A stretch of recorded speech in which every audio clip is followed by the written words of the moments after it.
Hi hello నమస్తే welcome to my channel this is Srilatha. ఈరోజు topic వచ్చేసి కొత్త రేషన్ కార్డులపై సీఎం కీలక నిర్ణయం గురించి తెలుసుకుందామండి. ఇటీవల పౌర సరఫరాల మరియు నీటిపారుదల శాఖ మంత్రి ఉత్తమ్ కుమార్ రెడ్డి గారు నల్గొండ జిల్లాలో మీడియా సమావేశం ఏర్పాటు చేయడం జరిగింది.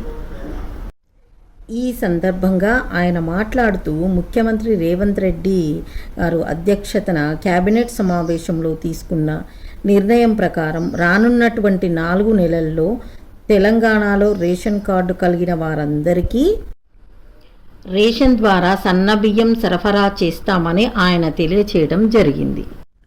4 నెలలలోపు సన్నబియ్యం సరఫరా చేస్తాము కాబట్టి రేషన్ కార్డు లేనటువంటి అర్హులైన వారందరికీ కొత్త రేషన్ కార్డు జారీ చేసే ప్రక్రియ 4 నెలల్లో ప్రారంభించి కొత్త రేషన్ కార్డులను కూడా అందజేస్తామని తెలియచేయడం జరిగింది. పెన్షన్దారులకు ఒక అప్డేట్. రాష్ట్రంలో పెన్షన్లకు కోత పెట్టే ఆలోచనలో ఉన్నది ఈ ప్రభుత్వం.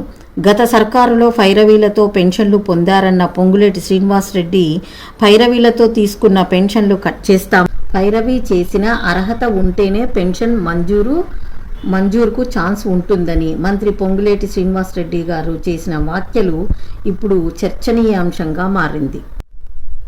దీంతో పెన్షన్దారులు ఆందోళనలో పడ్డారు. త్వరలోనే వెరిఫికేషన్ స్టార్ట్ చేసి కొత్త పెన్షన్దారులకు మరియు పాత పెన్షన్దారులకైనా అర్హులైన వారందరికీ పెన్షన్ మంజూరు అయ్యేలా చూడాలని ఆయన వెల్లడించారు. త్వరలోనే కొత్త మరియు పాత పెన్షన్దారులు అర్హులైన వారందరికీ ఈ ఆసరా పెన్షన్ ద్వారా లబ్ధి పొందుతారని ఆశిద్దాం. Thank you very much. ఈ వీడియో మీకు నచ్చిందని అనుకుంటున్నానండి. నచ్చినట్లయితే లైక్ చేయండి, షేర్ చేయండి, సబ్స్క్రైబ్ చేయడం మాత్రం మర్చిపోకండి సుమా. ఓకే బాయ్, నెక్స్ట్ వీడియోలో కలుద్దాం.